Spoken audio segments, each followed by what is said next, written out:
Hi friends, my name is Jenna. I'm just a girl who practically lives out of a suitcase. Cheers! My European Christmas market adventure took me to Budapest, Bratislava, Vienna, Krems, and now Prague. A city in Czech Republic full of castles, lemons, and medieval taverns that will have me going. Come travel with me on this final stop in this Christmas market series.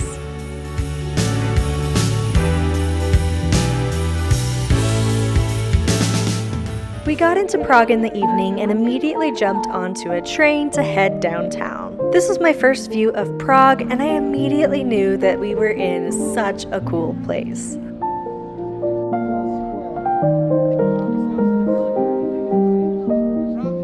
We wandered through the city streets until we made it to this beautiful square. Here there was a Christmas market with the backdrop of this very Harry Pottery looking church. It was super busy this night, so we didn't do too much exploring in the Christmas market as we will come back another day. However, we did have to look at this beautiful astronomical clock, which is known as Europe's most disappointing attraction, which honestly I disagree, and I'll get into that later, because it was time for dinner in one of Prague's many beer halls. The next morning, we had breakfast in the cellar of our hostel and then headed out for an adventure. We were on our way to Prague Castle and got to see a changing of the guard ceremony.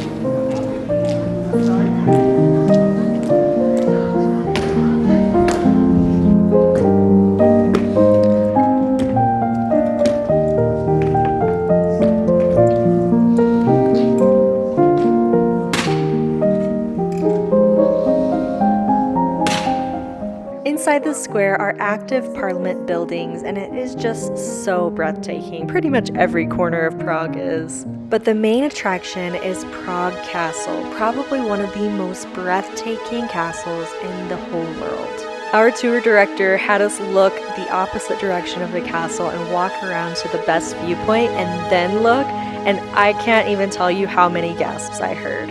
Video just does not do justice to the size and grandeur of this castle, and I think it should be on everybody's bucket list to see at least once in their life.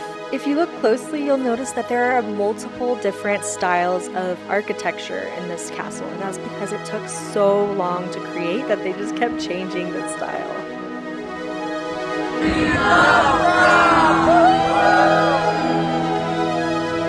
And just across from the castle is this Baroque facade that covers up this gorgeous little old medieval tower. A lot of people rave about the views from Prague Castle, but let me tell you, if you are short like me, I'm 5'3", this is the only view that you're going to get, this right here. The wall was so high, but luckily I found a little stepping stone. I could barely peek over the surface, but I was able to capture a few spots of footage for you guys with my camera, just leaning it over my head. So please enjoy, because I certainly could not.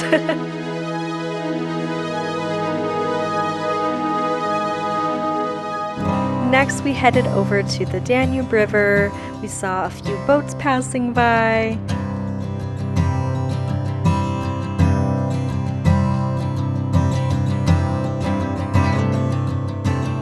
And near the main attraction is this John Lennon wall, which is full of graffiti, but it all has a very deep meaning. We had to go to Charles Bridge, and this is probably one of my favorite viewpoints in all of Prague, but really it's not on the bridge that has the pretty view, it's just outside of the tower. Look at that. After that, we headed through some of the historic sites of Prague on our way back to the Christmas market and the astronomical clock. I truly do not know why the astronomical clock is the most disappointing attraction in Europe, because honestly, I am so impressed. This was built in the year 1410. I know it's not a Disneyland fireworks show, but how did they build this in the year 1410? Just tell me how.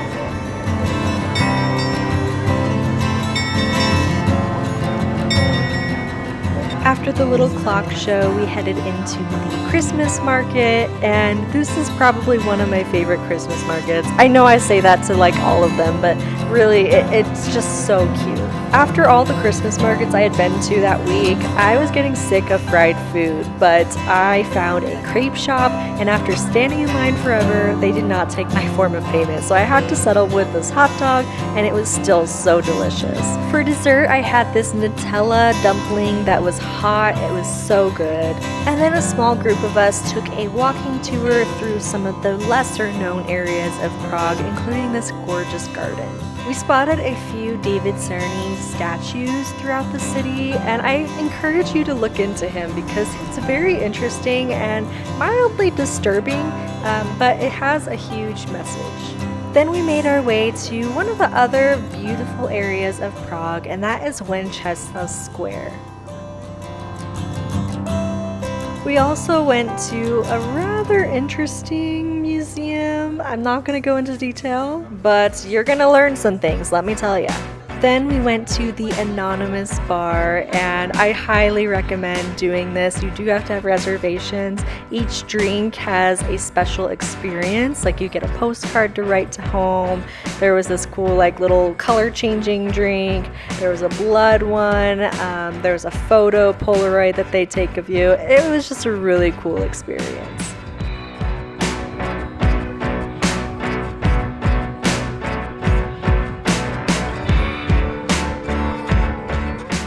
Prague is also known for their absinthe, so we went to an absinthery and they had so many options. It was crazy. And then we went to a popular dessert place and just shared a couple of desserts before dinner. For dinner, we went to a medieval tavern with a whole show, a delicious like 4-course meal, and unlimited wine. Having been to medieval times in the States, I almost did not go to this because I thought it was going to be a cheesy little show. It was so cool, and the food was actually pretty good.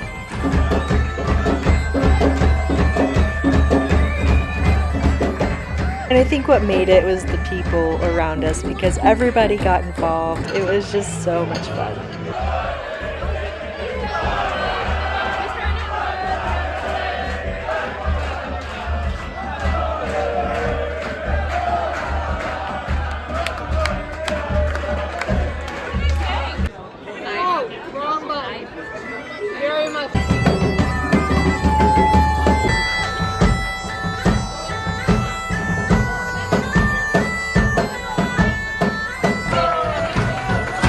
Did I mention that there was unlimited wine? By the end of this experience, I don't know how many drinks in.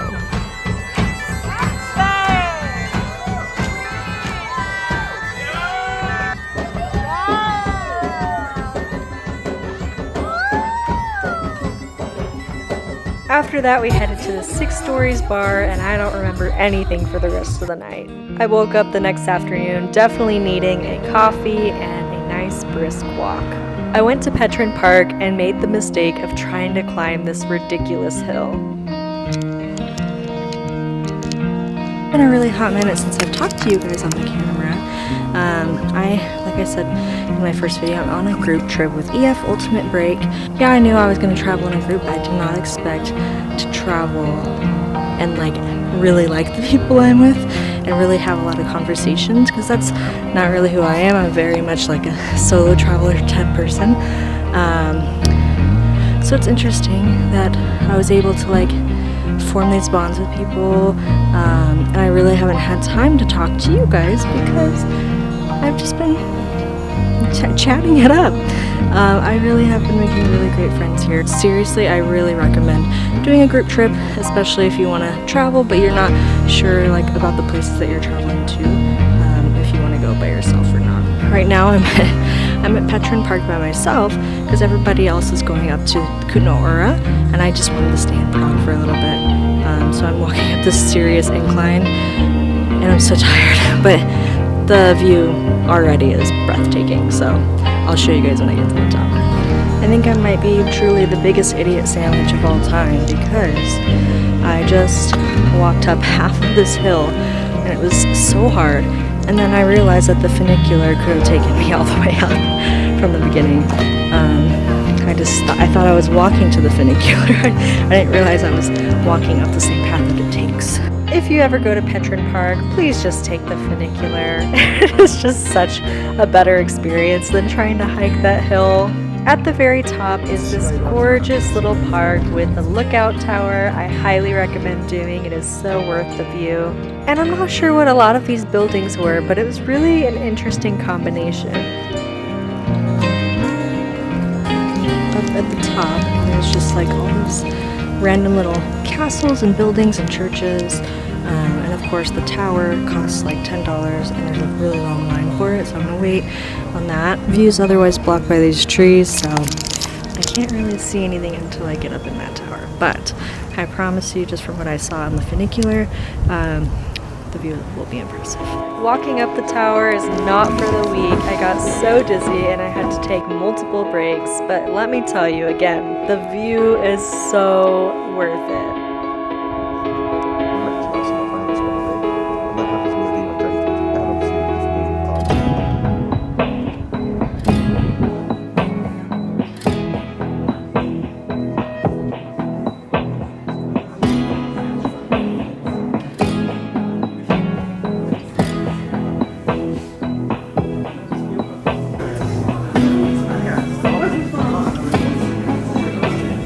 After getting my fill of sights, I headed back down in the funicular, and by that time it was already starting to get dark, so I headed over to the Christmas market.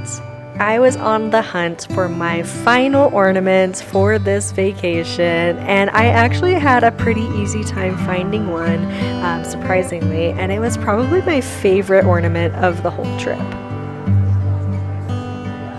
I did remember to bring cash for the crepe. It was so good, and I had to take one last chimney cake for this amazing Christmas market adventure. Then I headed over to the goodbye dinner, and I was really starting to get emotional because I made so many great friends that I knew I probably wouldn't see again, at least not for a while. All right, everyone. My mother always taught me to never lie, steal, or cheat. But if you must lie with someone you love. If you must cheat death. And if you must steal someone's heart. Hey! Hey! There! That's right! Cross! Oh my God! I got today!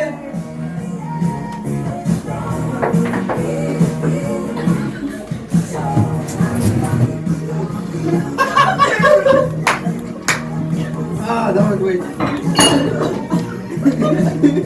Yeah. Can you give me your picture?